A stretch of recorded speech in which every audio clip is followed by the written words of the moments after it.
अस्सलामुअलैकुम व्यूअर्स, मैं हूं आयशा और आप देख रहे हैं आयशा का किचन।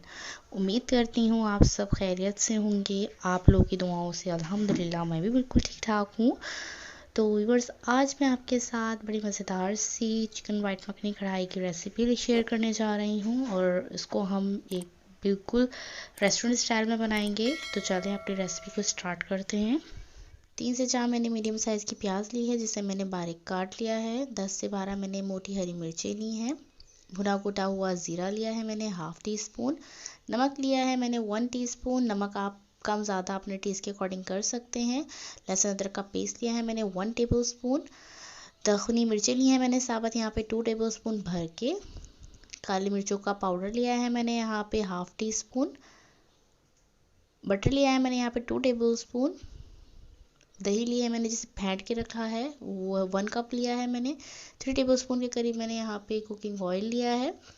1 कप के करीब मैंने यहाँ पे फ्रेश क्रीम ली है।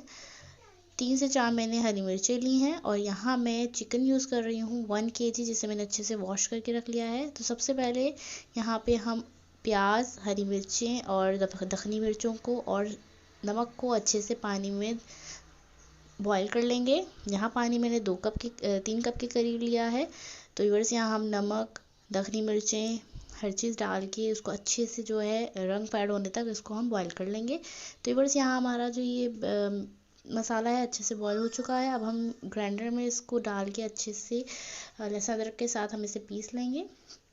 तो व्यूअर्स, यहाँ हम ऑयल ऐड कर देंगे और साथ ही साथ जो हमने ग्राइंडर में मसाला पीसा था उसे हम ऐड कर देंगे और इसको अच्छे से 15 मिनट तक ढककर हम मीडियम फ्लेम पे पका लेंगे, ताकि इसका जो ऑयल है वो अलग हो जाए।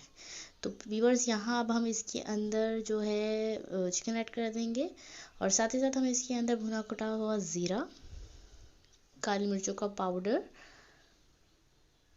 ऐड कर देंगे और इसको अच्छे से मिक्स कर देंगे। और मिक्स कर देने के बाद इसके अंदर हम जो हमने दही फेंट के रखी थी उसे हम ऐड कर देंगे और अच्छे से चमचा चलाते जाएंगे, ताकि इसके अंदर कोई दही का लम्प ना बन जाए, कोई गुठली सी ना बन जाए। अच्छे से जब हम इसे मिक्स कर लेंगे तो 3 से 4 मिनट के लिए हम इसे ढककर दही का पानी रिड्यूस होने के लिए छोड़ देंगे। तो व्यूअर्स, यहाँ हमारा दही का पानी बिल्कुल रिड्यूस हो चुका है और अब हम इसके अंदर जो हमने फ्रेश क्रीम रखी थी वो हम अब इसके अंदर ऐड कर देंगे और अच्छे से इसको आहिस्ता आहिस्ता हम मिक्स करते जाएंगे, ताकि जो क्रीम है वो अच्छे से हमारे मसाले के अंदर मिक्स हो जाए। तो व्यूअर्स, ये हमारी क्रीम जो है अच्छे से मिक्स हो चुकी है। तो अब लास्ट में हम इसके अंदर 2 टेबलस्पून के करीब जो है हम बटर ऐड कर देंगे। तो बस याद रहे, हमने यहाँ पे नमक सिर्फ एक टाइम ही ऐड किया था, क्योंकि बटर में ऑलरेडी सॉल्ट होता है। तो नमक आप अपने टेस्ट के अकॉर्डिंग कम ज़्यादा कर सकते हैं। तो अब लास्ट में हम इसके अंदर साबुत हरी मिर्ची ऐड कर देंगे। तो व्यूअर्स, यहाँ हमारी मज़ेदार सी वाइट मखनी कढ़ाई रेडी हो चुकी है। तो व्यूअर्स, अगर आपको मेरी ये रेसिपी पसंद आई हो तो प्लीज़ मेरी वीडियो को लाइक करें, दोस्तों के साथ शेयर करें और प्लीज़ मेरे चैनल को सब्सक्राइब करें। बेल आइकन को दबाना मत भूलिएगा, ताकि मेरी आने वाली हर न्यू वीडियो का नोटिफिकेशन आपको आराम से मिल जाए। तो मिलते हैं अगली एक और मज़ेदार सी रेसिपी के साथ। तब तक के लिए अल्लाह हाफ़िज़।